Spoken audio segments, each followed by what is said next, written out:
Welcome back to Movie Moshow. Today we are going to preview the science fiction thriller film, Bright. If you like our content, don't forget to like and subscribe. We post multiple times daily. Spoilers ahead. This movie takes place in a version of Los Angeles where humans live alongside orcs, elves, and fairies. Will Smith's character, Officer Daryl Ward, is patrolling the streets with Nick Jacoby, the first orc police officer in history, who is his partner. When an orc gangster emerges from a store and shoots Ward with a shotgun, Jacoby is in the middle of getting a taco. Ward is prepared to rejoin the army when some time has passed. With his wife Sherry, Dawn Olivieri, and daughter Sophia, Scarlett Spencer, he is fighting to maintain their home. Sophia despises that her father is a police officer because she fears he may be killed. They talk about Jacoby being on the force as they watch a video of Joe Rogan interviewing an orc. Jacoby is despised by the other orcs because they see him as a traitor. Because he believes Jacoby is to blame for Ward being shot, Ward dislikes having him as a partner. The fairy that is attacking the bird feeder is subsequently dealt with after Sherry forces him to go outdoors. Ward whacks the fairy to death with a broom. Jacoby and Ward ride together, with Ward openly attributing the shooting to Jacoby.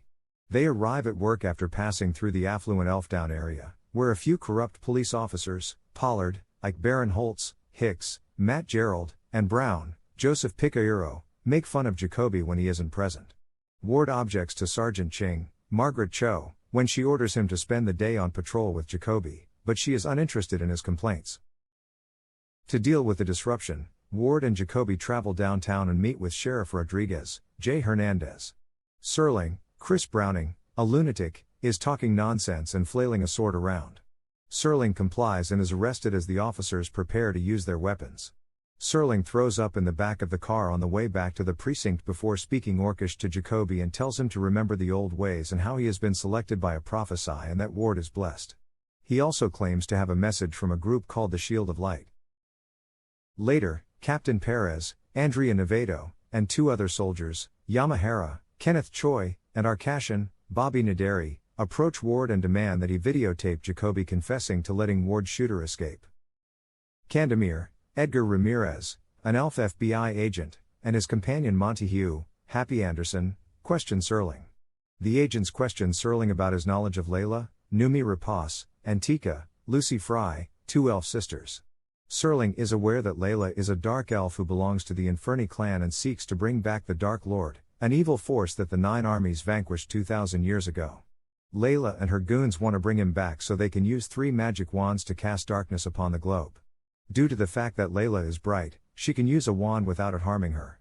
In order to set up a trap for Layla, according to Montague, they must locate Tika. When they are alerted to activity at a home on Abrams Street while on the night patrol, Ward tries to persuade Jacoby to confess to the event. When they arrive, an unidentified attacker opens fire on them.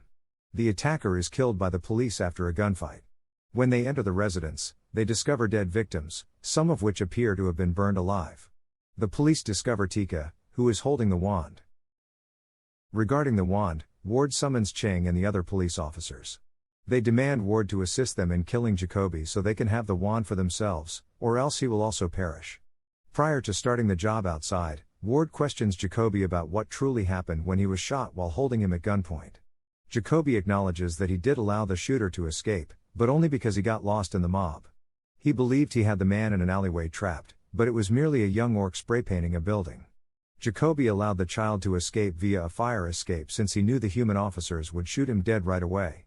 Ching and the officers emerge from the building shortly after. Pollard is the last person still alive when Ward suddenly turns around and shoots them all.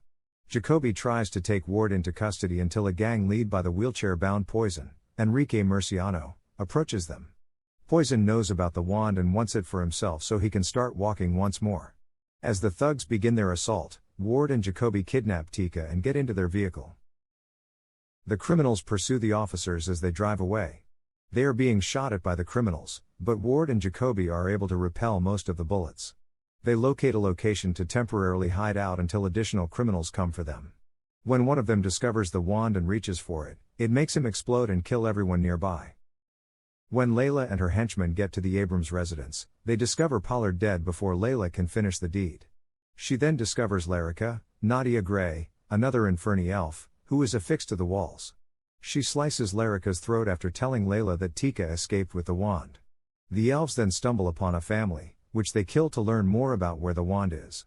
Later, Candemir and Montague discover the crime scene at the Abrams residence, and Candemir is aware that Layla is now exposed because she misplaced the wand. Walking into a seedy orc/human strip club with Jacoby and Tika. When Layla and her henchmen arrive, they kill Poison and his gang once they find them and threaten them once again for the wand.